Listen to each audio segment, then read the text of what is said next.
Hello Warhammer fans, this video is a long time coming. I've made extensive lore videos on the Empire, the Dwarves, and the Vampires, and now to celebrate Orctober, I'm here to bring you a rundown on the silliest race in the series. And yes, I realize that a lot of you will be watching this on November 1st, but I worked on this throughout October, and as I was voicing this, it was October, so I'm counting it. The Greenskins, otherwise known as Grobby by the Dwarves, or Orcs. Of course, greenskin includes goblins and hobgoblins and other subspecies, but we'll mostly do a deep dive into orcs today. Now, let's get into their biology to kick things off. Orcs are generally massive, green of skin, heavily muscled, a head taller than most men, with thick bones and large jaws. Despite being somewhat simian in appearance, they have large canines, large enough to be considered small tusks almost. Orcs are incredibly resilient, and though their intelligence is lower than the average human, they can possess a low cunning that surprises their more intelligently blessed contemporaries. It is said an orc never stops growing and cannot die of old age. However, no one really knows for sure if either is completely accurate. It is very likely that no scholar of the Empire, Dwarf Holds, Ulthuan, or anyone else really, save perhaps maybe the Chaos Dwarfs, have been able to be around an orc long enough to see whether it's true or not. It's entirely possible orcs just die in combat so often that their longevity is not known, and it's also possible they have the same adrenaline-based metabolism that orcs in 40k do, and fantasy has yet to reach the scientific threshold to find that out on an orc subject. It seems to this scholar that either they do have the same adrenaline-based metabolism, or that their growth rate is entirely different between greenskin subspecies, as goblins, gnoblars, and hobgoblins grow at different rates and never exceed certain heights. Also to note, their sizes from smallest to largest range from gnoblar, goblin, hobgoblin, and orc. Now, before we begin the history of the greenskins, let's do a small description of all of the subspecies. Gnoblars and goblins, as stated, are the smallest of the bunch. Gnoblars can be said to be smaller than goblins, but honestly there's not much of a difference between their heights. Goblins tend to have slightly longer limbs and slightly longer fingers, but both have large ears, noses, heads, and hands, while their bodies are quite small. They only grow to be perhaps 3 to 4 feet tall. The larger ones may be reaching 4.5 feet. It's doubtful even the largest ever has surpassed 80 pounds. I would say usually they're around 50 pounds. Both are cruel, vicious, they'll eat each other to get ahead, and while they tend to be slightly more cunning than orcs, they're not clever enough to make a difference in the pecking order. The largest contrast between the gnoblars and goblins is whom they serve. Goblins tend to travel with orcs or other goblins, and though a few goblins have been enterprising or lucky enough to lead their own warbands, this is exceedingly rare. Gnoblars, on the other hand, serve the ogres of the Mountains of Morn. They have made a sort of racial pact with ogres, and though many end up in the gullets of their masters, as long as they serve well and keep well away from the ogre's mouth, they tend to live relatively comfortable lives, though their cruelty to each other does mean that they are constantly fighting and stabbing one another for position. Now for the hobgoblins. These greenskins stand somewhere around 5 feet tall. They tend to be stooped, with red eyes, noses that are slightly smaller than regular goblins, but otherwise they look quite similar to their smaller cousins. They live on the steppes and ride wolves into battle, and are known for having particularly bad hygiene, even among the other greenskins. It should also be noted, however, that every other greenskin hates the hobgoblins. The Chaos Dwarfs are known for having a large amount of greenskin slaves, but many centuries ago there was a large slave revolt. Many of their slaves managed to fight off the Chaos Dwarfs and escape. However, the hobgoblins decided to betray their fellow greenskins and help protect the Chaos Dwarfs, in exchange for a special status in their civilization. The orcs and goblins never forgot this slight, though it's very odd. Greenskins do not keep written records, and honestly, they don't really have much of an oral tradition either in what passes as their culture. Yet somehow, every greenskin has a sort of racial memory that, even if they have never even seen a hobgoblin or heard the term before, as soon as they do, they feel an overwhelming sense of betrayal and disgust, and think of them as traitors. It's quite ironic, considering every greenskin backstabs, but it seems this is an ancestral instinctual grudge that just lives in the blood of every non-hobgoblin greenskin.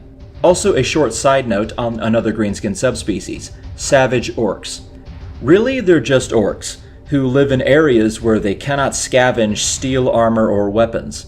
Savage orcs infest the Southlands, for instance, and it's important to note that even other orcs consider them barbarous and dangerous. Savage orcs don't have much of the curiosity of their more, quote, civilized cousins, and they'll attack with even more ferocity when they find an opponent.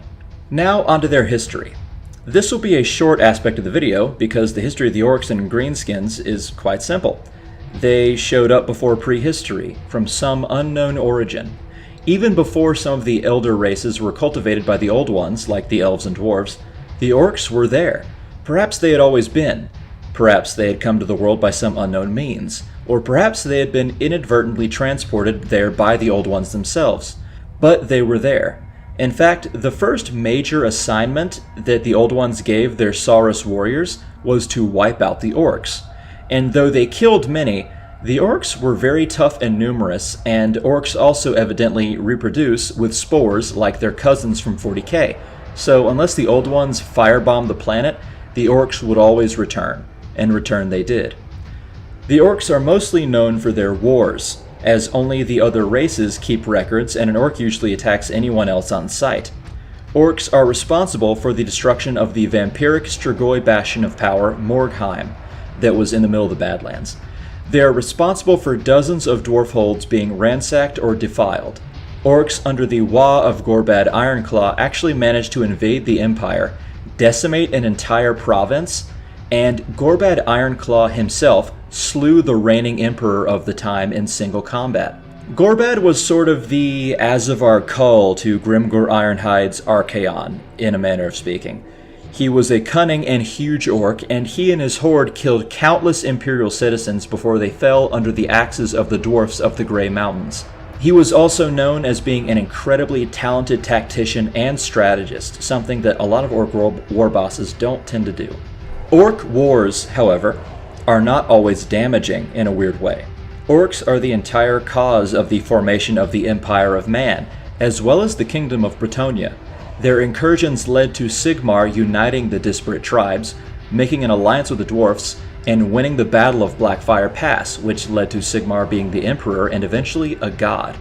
And as for Bretonnia, it was their attacks on the fledgling nation that led to Gilles le Breton becoming the Great Unifier, being led by the Lady of the Lake and becoming the first king of Bretonnia. Perhaps the biggest event in greenskin history, one might say, is the Great Slave Revolt against the Chaos Dwarfs. Although first, let's get into a small subject about a certain manner of orc, namely the Black Orcs. Black Orcs are Warhammer's answer to Tolkien's Uruk-hai, as they are larger and more ferocious than your average orc, named Black Orc because their skin is a darker shade of green than the average greenskin. However, the problem with them stems from their origins. Games Workshop has essentially put the Black Orcs in two different camps. Either they are a natural evolution of orcs, and it only takes an orc fighting, winning, and getting to a certain age to become one, or they were purpose-bred by the Chaos Dwarfs to be used for larger labor projects. Right now, the lore leans on the latter, but about 10 years ago the former was true, and it might go back and forth, so we really don't know. A good, or perhaps the best example of a Black Orc is Grimgor Ironhide. Grimgor, for those who don't know, is a complete monster. While most orcs are between 6.5 to 7.5 feet tall, Grimgor is over 10 feet in height, and he wields an axe the size of a full-grown man named Gitsnik, meaning foe killer. Grimgor is likely the strongest orc alive in the current timeline, and he is perhaps the strongest that has ever been. His story is a long one, and perhaps in a future video I'll get into it, but for now, just know that Grimgor has killed so many things over the past 2 decades that the death toll just from his axe is as much as many major wars in our own history, from the tens to hundreds of thousands. But his origins, like Black Orcs themselves, is a mystery. However, back to the revolt. Whatever the origins of the Black Orcs is, the Chaos Dwarfs had enslaved countless greenskins of the Badlands for thousands of years. I think they started around 2,000 years before Sigmar was born. Honestly, I don't really know how they even pulled that off, considering orcs hardly feel pain, and think fighting to the death is the best way to spend an afternoon. I can't imagine what they could have done to keep greenskins, particularly orcs, in line. They just don't seem like good slaves. However, they did it somehow, and around 100 years before Sigmar was born, there was a massive slave revolt, led by a large number of black orcs. The greenskins banded together and attacked their Chaos Dwarf masters, and though due to the treachery of the hobgoblins, the revolt ultimately failed, it nearly toppled the Chaos Dwarf Empire, and many greenskins escaped into the World's Edge Mountains. Now, something we should keep in mind about orcs, or greenskins in general, is that they tend to be avid beast tamers. It's hard to gauge whether they're good at it or they're willing to get themselves killed so much until it works, but they're successful. Either way, they have utilized many different beasts over the centuries. Huge war boars, large wolves ridden by hobgoblins and even regular goblins, wyverns, huge spiders, trolls, and even giants. Whether you consider trolls or giants beasts, the orcs still somehow manage to tame or bait them into following large was, so they can cause as much damage and havoc as possible. Okay, let's get into a brief segment about orc religion. Other than the fact that they can learn how to use catapults after stealing them, orcs separate themselves from the beasts by the fact that they are, in a certain manner of speaking, quite religious. No matter what your thoughts on religion are, it is, among other things, a sign of civilization and higher thinking, something that the greenskins just barely have, but they do have it. They worship a pantheon of just two gods, Gork and Mork. They are both gods of war, and though they represent different aspects of war and combat, scholars, and indeed the orcs themselves, are not always sure which is which. Some have even speculated that they are simply two aspects of Khorne, the chaos god of blood and war. But while it's possible, this particular scholar does not subscribe to that notion. They are very hands-on in their involvement with their green subjects, and the religious, shamanistic magic we see many goblins and in some rare instances orcs use does not look very Khornate. Whatever Gork and Mork are, they are exceedingly powerful and dangerous, and very much a representation of greenskin ideology. Now for the last segment, which is on geopolitics. The orcs don't really have that. Honestly, the only homeland the greenskins could be said to have are the Badlands, east of the Border Princes and south of the majority of the dwarf holds in the World's Edge Mountains. And that's just a very loose term for home. Orcs are literally everywhere. They're in the Empire, they're in Bretonnia, they're in the Southlands, they're past the Mountains of Morn. I believe there's many in the New World. Orcs will go anywhere and fight anyone and try and goad anyone into a fight. Dark elves, skaven, ogres, dwarfs, men, makes no difference. Orcs don't really hate or like anyone. To them, life is an M-rated game with blood and gore, and they're playing to have a fun time. Now, that about wraps it up for the orcs, I believe. This will probably be a shorter video than the other three larger lore videos, but while the orcs are relatively simple, they're fun as hell, and I hope you guys liked it. Please like the video, comment if you have thoughts, and subscribe if you want to see more. Okay, thanks guys.